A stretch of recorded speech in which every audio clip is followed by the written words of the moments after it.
اس مہینے کے اندر جتنا زیادہ ثواب ملتا ہے اتنا زیادہ ہی انسان کو، اتنا بڑا انسان کو گناہ ملے گا۔ اب ہم پہلے بات کر لیتے ہیں یوم عاشورہ کے روزے کے بارے میں، کیونکہ یہ بہت امپورٹنٹ ہوتا ہے، کیا پتہ ہمارا ٹائم ختم ہو جائے، تو پہلے اس روزے کے بارے میں بات کر لیتے ہیں۔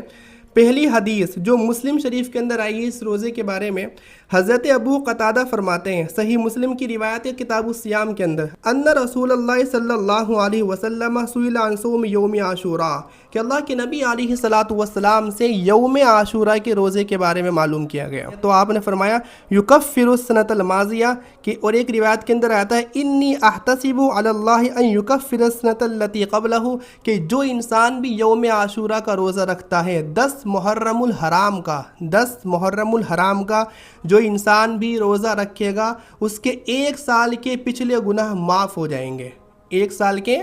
پچھلے گناہ معاف ہو جائیں گے، صغیرہ گناہ اس انسان کے اللہ تعالیٰ سارے معاف کر دے گا۔ ایک تو یہ اس کی فضیلت ہے۔ ایک حدیث پاک کے اندر آتا ہے کہ یوم عاشورہ کے روزے کے بارے میں کہ حضرت عبداللہ ابن عمر، حضرت عمر فاروق رضی اللہ تعالیٰ عنہ کے بیٹے ہیں، وہ یہ فرماتے ہیں کہ عاشورہ ایسا دن تھا جس کا روزہ لوگ زمانے جاہلیت میں رکھتے تھے، فلما فرضا رمضان،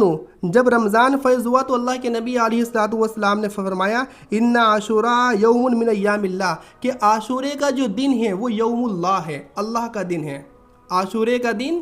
اللہ کا دن ہے۔ اب چونکہ رمضان کے روزے فرض ہو گئے ہیں، فمن شاء صامہ ومن شاء ترکہ، جو انسان چاہے وہ اس دن کا روزہ رکھے، جو انسان چاہے وہ اس دن کے روزے کو ترک کر دے۔ رمضان کے روزے فرض ہونے سے پہلے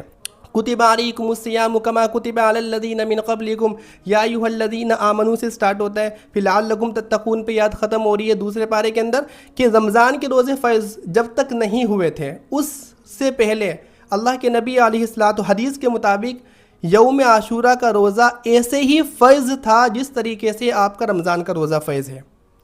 اللہ کے نبی خود بھی یہ روزہ رکھتے تھے، حدیث پاک کے اندر آتا ہے امر بصیامہ، کہ اللہ کے نبی علیہ الصلوۃ والسلام نے صحابہ کرام کو بھی اس روزے کے رکھنے کا حکم دیا۔ تو رمضان کے مہینے سے پہلے جو روزہ فرض تھا وہ یوم عاشورہ کا روزہ فرض تھا، ٹھیک ہے۔ ایک حدیث پاک کے اندر آتا ہے، مسلم کی روایت ہے، فلما قدم النبی صلی اللہ علیہ وسلم المدینہ، اللہ کے نبی علیہ الصلوۃ والسلام جب مدینہ منورہ تشریف لاتے ہیں تو آپ سے کہا جاتا ہے کہ یا رسول اللہ یہودی جو ہیں وہ بھی اس دن کا روزہ رکھتے ہیں، تو اللہ کے نبی علیہ الصلوۃ والسلام نے فرمایا اگر میں اگلے سال تک زندہ رہا تو میں 10 محرم الحرام کے ساتھ ساتھ میں 9 محرم الحرام کا بھی روزہ رکھوں گا، خالفوا فیہ الیہود، کہ تم لوگ بھی 9 محرم الحرام کا روزہ رکھو 10 محرم الحرام کے ساتھ، اور اس میں یہودیوں کی مخالفت کرو۔ حضرت عبداللہ ابن عباس روایت کرتے ہیں، یہ مسند احمد کی روایت ہے، کہتے ہیں کہ سومو یوم عاشورہ، اللہ کے نبی نے فرمایا کہ یوم عاشورہ کا روزہ رکھو، وخالفوا فیہ الیہود، اور یہودیوں کی جوز کی مخالفت، سومو قبلہ یوما او بعدہ یوما، یا تو ایک دن اس دن سے پہلے کا روزہ رکھو یعنی 9 محرم الحرام کا اور 10 محرم الحرام کا، پھر فرمایا او بعدہ یوما، یا ایک دن بعد 10 محرم الحرام کا اور اس کے بعد 11 محرم الحرام کا، یہ روزے رکھیں۔ تو اب یہاں پر میں تھوڑا سا اس کو سمرائز کر دیتا ہوں اس ٹاپک کو، کہ آپ لوگ 10 حدیث کے مطابق ہی یہ ساری چیزیں، 10 محرم الحرام کا روزہ اگر کوئی انسان رکھتا ہے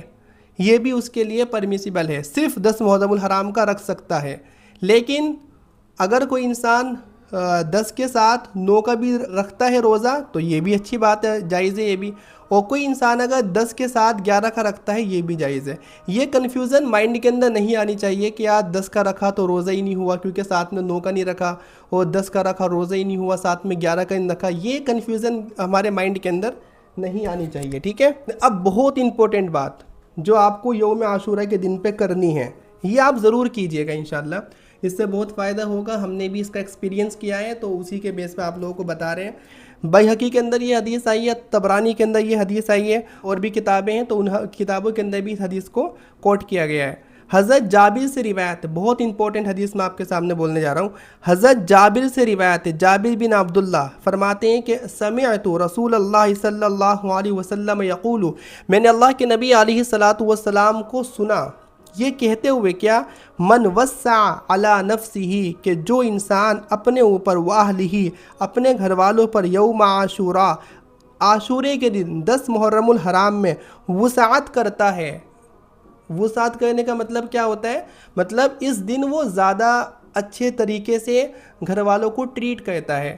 اچھا کھانا، اچھا پہننا، مطلب وسعت کی اپنے اکارڈنگ جتنا اللہ تعالیٰ نے انسان کو دیا ہے۔ تو حدیث پاک کے اندر آتا ہے وسع اللہ علیہ سائر سنتہ، تو اللہ کے نبی نے فرمایا کہ اللہ تعالیٰ پورے سال اس بندے کو ایسا ہی رکھتا ہے۔ اچھا سا ماحول آپ کو گھر کے اندر کریٹ کرنا ہے، بالکل وی آئی پی ٹائپ، اسلامک وی آئی پی ٹائپ، ٹھیک ہے؟ ایسا نہیں کہ وی آئی پی ٹائپ آپ پب جی کھیلنا شروع کر دیا آپ نے کپڑے پہن کے، اسلامک ماحول، اسلامک انوائرمنٹ آپ کو کریٹ کرنا ہے۔ تو حدیث میں آتا ہے کہ وسع اللہ علیہ سائر سنتہ، اللہ تعالیٰ پورے سال جو ابھی آگے آنے والا ہے اس بندے کے اوپر وسعت ایسے ہی وسعت فرماتے ہیں۔